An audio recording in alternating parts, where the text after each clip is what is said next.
Bonjour à tous, bienvenue dans Spirit Cookie. On en a terminé avec le survol des 4 évangiles et celui particulier des actes des apôtres. Et je vous donne aujourd'hui une courte introduction sur ce qu'on appelle les lettres du Nouveau Testament ou alors les épîtres. Eh bien, ces lettres sont très intéressantes. Donc, il s'agit de lettres qui constituent le plus grand nombre de livres du Nouveau Testament. Il y a 27 livres dans le Nouveau Testament. Et donc la plupart de ces livres, ce sont des lettres, des épîtres, comme on les appelle.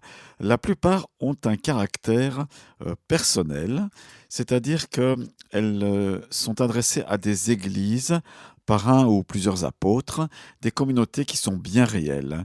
Et puis il y a une autre partie des épîtres dites générales qui ne sont pas adressées directement à une église locale, mais ce sont des écrits comme l'épître de Jacques, par exemple, pour les croyants, et puis de tout temps et de toutes circonstances. Voilà, Pierre aussi fait cela, en tout cas une des 2 épîtres, ainsi que l'épître aux Hébreux.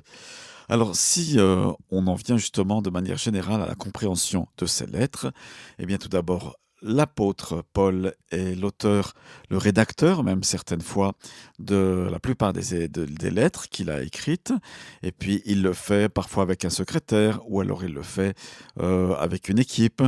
Voilà, ils sont 2, 3, il rédige la lettre et il l'envoie à une communauté locale. Dans les destinataires de ces lettres, eh bien, c'est souvent lié à des chrétiens d'une région ou d'une ville. Épître aux Galates, par exemple, la Galatie, eh ben, c'était une région. Et puis l'épître aux Corinthiens, ben, c'est les croyants de la ville de Corinthe. Ce sont les premiers destinataires. Bien entendu, ces lettres, puisque c'est la parole de Dieu, elles nous parviennent aujourd'hui et elles ont un caractère universel, intemporel. Dans la plupart d'entre elles, il y a une partie de salutation et de bénédiction. Il s'en vient ensuite des chapitres ou des versets où l'apôtre Paul, si je prends l'exemple de l'épître aux Éphésiens, eh bien, il pose l'enseignement clé, par exemple, concernant l'Église. On en reparlera bien sûr quand il s'agira de l'épisode aux Éphésiens. Alors c'est très intéressant parce qu'il pose des clés comme ça de révélation, de compréhension de qui est Jésus, de ce qu'il a fait, de l'Église. Et après, gentiment, dans sa lettre, eh bien, il en vient à ce qui est pratique. Comment vivre, sachant cela, la vie chrétienne dans la vie de tous les jours, au travail, dans les relations avec l'employeur, comment vivre la vie chrétienne en famille, en couple, en église. Voilà, tout ça, c'est des considérations très pratiques dans la vie de tous les jours où l'apôtre ou les apôtres insistent sur l'importance d'avoir le sens des priorités. Et oui, parce que vous et moi, si on ne fait pas attention, si on ne parcourt pas la Bible, eh bien, on a tendance à dévier de notre trajectoire, comme un navire, peut-être s'il ne fait pas le point régulièrement. Autrefois avec l'horizon et les astres, maintenant avec ses instruments de navigation, eh bien, il peut dévier de sa trajectoire, surtout il est au milieu de l'océan. Voilà, donc ces épîtres sont très riches, on va les parcourir dans les prochains épisodes. Je vous invite bien sûr à les lire, à les comprendre, à y plonger dedans, à prendre un verset, à le méditer. Voilà, c'est toujours génial. En fait, ce qui est super avec n'importe quel verset des Écritures, vous pouvez vous arrêter dessus, arrêter, bloquer vos téléphones portables, Natel, ordi, etc. Et c'est ça qui est génial parce que c'est Dieu qui nous parle directement.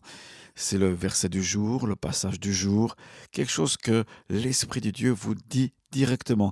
Et lorsqu'il vous le dit, eh bien, vous avez beaucoup de joie à le mettre en pratique, à considérer la chose qu'il vous dit personnellement. Et c'est ça qui est merveilleux avec la Bible. Donc on va s'y plonger, on va découvrir, on va comprendre ensemble le caractère de chaque lettre et puis qu'est-ce qu'elle a à nous dire aujourd'hui sur Jésus et sur notre vie de foi. Voilà, donc je vous donne rendez-vous la semaine prochaine. N'oubliez pas, allez sur spiritcookie.org. Rappelez-vous, j'ai écrit mon premier livre qui s'appelle Connaître le Père. Mini-guide vers l'essentiel, 30 méditations pour vivre la présence de Dieu. Le livre est disponible sur Amazon, il y en a d'autres qui vont sortir. Alors voilà, c'est un encouragement pour moi et puis un petit cadeau pour vous.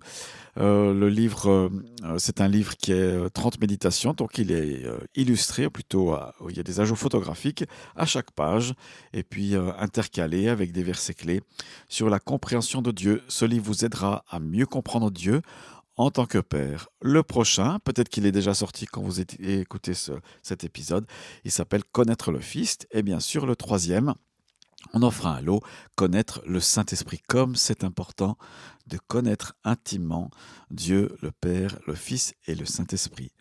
Merci de m'avoir écouté, je prie pour vous, soyez abondamment, richement encouragés par la présence de Dieu, au contact de sa parole et de Spirit Cookie.